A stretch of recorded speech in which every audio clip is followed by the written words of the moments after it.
এমন নিউজ আমাকে করতে হবে আমি আসলে স্বপ্নেও ভাবি নাই। এখন প্রশ্ন হচ্ছে সাংবাদিক ইলিয়াস, ওনার প্রতি আপনাদের আস্থা কেমন? তবে আমি যতদূর ওনাকে চিনি ব্যক্তিগত জীবনে, তিনি আপনার যেই বিষয়ে হাত দেন এটা তথ্য প্রমাণ ছাড়া কোন রকম তিনি কোনো নিউজ করেন না। শত কোটি টাকার ধান্দা রে ভাই, ধান্দা। উপদেষ্টা আসিফ মাহমুদকে নিয়ে একটা স্টেটাস দিয়েছেন সাংবাদিক ইলিয়াস। আপনি অবাক হয়ে যাবেন, এই জুলাই বিপ্লব চেতনা করতে করতে যদি সাংবাদিক ইলিয়াসের এই অভিযোগ সত্য হয়ে থাকে, তাহলে শত শত কোটি টাকা ধান্দা বাণিজ্য করছে এই কথিত উপদেষ্টারা, যাদের মোটিভ আসলে দল গঠন করে লুটপাট আর ধান্দাবাজি করা। আমার কথা না, মানে কমেন্টের মধ্যে এমন হাজার হাজার মন্তব্যে ছেয়ে গেছে। গেল 6 ঘন্টা আগে সাংবাদিক ইলিয়াস একটা স্টেটাস দিয়েছেন।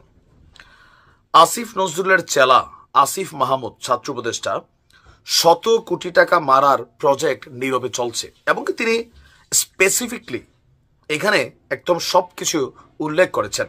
নিশ্চয় আসিফ মাহমুদ তার বিরুদ্ধে ওঠা এই অভিযোগ খণ্ডন করবেন। আর জাতি হিসাবে আপনারা কাকে বিশ্বাস করবেন যে আগামী দিনে আসলে এই দেশের রাষ্ট্র ক্ষমতায় কাদেরকে আমরা বসাতে যাচ্ছি অথবা কাদেরকে বসাবো, এখনো কিন্তু আমরা কনফিউশন।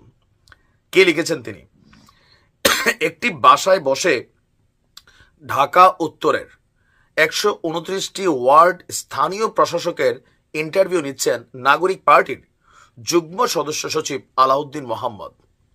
মহাখালী ডিওএইচএস এর 31 নং রোডের 469 নং বাসার 3য় তলায় চলছে রমরমা এই বাণিজ্য। সর্বশেষ ইন্টারভিউ সহ লেনদেনগুলো বৈষম্য বিরোধীর আবু সাঈদ লিয়ন, যে আসিফ মাহমুদের ক্যাশিয়ার, সে এই টাকাগুলোকে ডিল করে। নাগরিক কমিটির যুগ্ম সদস্য সচিব ঢাবি শিক্ষার্থী লুৎফুর, যে কিনা ছাত্র অধিকার পরিষদের একজন নারী নেত্রীকে ধর্ষণের অভিযোগে গ্রেপ্তার হয়েছিল। ধর্ষণের অভিযোগে অভিযুক্ত লুৎফুর এই ভাইবা নেওয়ার সময় নাগরিক কমিটির প্রতিনিধি হিসাবে সেখানে উপস্থিত ছিল। 15ই মার্চ দুপুর 11টার পর থেকে আপনার এই ইন্টারভিউ শুরু হয়। নির্ভরযোগ্য একজন প্রত্যক্ষদর্শী জানান, দুপুর 2:30টার সময় ইন্টারভিউ বোর্ডের পাশের বড় চেয়ারে আলাউদ্দিন, মাঝখানে লুৎফুর, আর পাশে আর দরজার শুরুতে বসা ছিলেন লিওন। এভাবেই চলছে ডক্টর ইউনূস সরকারের সংস্কার। ওয়ার্ড কাউন্সিলের প্রতি 50 লক্ষ টাকা। আসিফের অবস্থান নিয়ে বেশ কয়েকদিন যাবতীয় গুঞ্জন উঠছিল যে এই ছাত্র উপদেষ্টারা তাদের বাবাকে দিয়ে পর্যন্ত বিভিন্ন ধরনের তদবির বাণিজ্য করাইয়া আপনার কোটি কোটি টাকা আত্মসাৎ করছেন। আর এগুলো সাংবাদিক ইলিয়াস তথ্য প্রমাণ সহ তিনি তার ফেসবুকে দিচ্ছেন। এখন এই যে একটা অবস্থা দেশে শুরু হয়ে গেল, আহতরা রাস্তায় রাস্তায় ভিক্ষা করে। একটা ডায়লগ দেখছিলাম, আহতরা কি রাস্তার ধারে, সমন্বয়করা সব বাসর ঘরে। মানে এই আলোচনাকে কেন্দ্র করে বা এই আন্দোলনকে কেন্দ্র করে হাতে গোনা সারা বাংলাদেশে যে কয়েকজন সমন্বয়ক তারা ফোকাসে আসছেন, প্রত্যেকেই শত কোটি টাকার মালিক হয়েছেন, কেউ কি বলে যে কোটি কোটি টাকার মালিক হয়েছেন।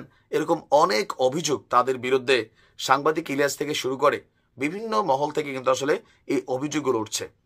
সত্য মিথ্যা সাংবাদিক ইলিয়াস ভালো জানেন, আর যাদের বিরুদ্ধে অভিযোগ তারা ভালো জানেন। তবে ওই যে সাংবাদিক ইলিয়াস সম্পর্কে জাতির একটা আস্থা আছে যে তিনি যখন কোনো নিউজ করেন অফকোর্স তার কাছে এভিডেন্স থাকে। আসিফ মাহমুদ, যিনি নির্বাচন করার জন্য তার এলাকার মধ্যে তার বাবাড়ি দিয়ে প্রচার প্রচারণা চালাচ্ছেন, আবার ফেসবুকে এসে গণমাধ্যমে বলছেন যে জাতীয় নাগরিক পার্টির সাথে তার কোনো সম্পর্ক নেই। আবার আমরা জানি যে তিনি এই দলটার মধ্যেই আগামী দিনে পদত্যাগ করে জয়েন করবেন। এরকম একটা ধোঁয়াশা কুয়াশা খেলা চলছে। আমরা আসলে কারটা বিশ্বাস করব?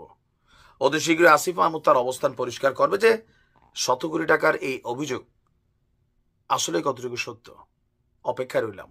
ভালো থাকুন।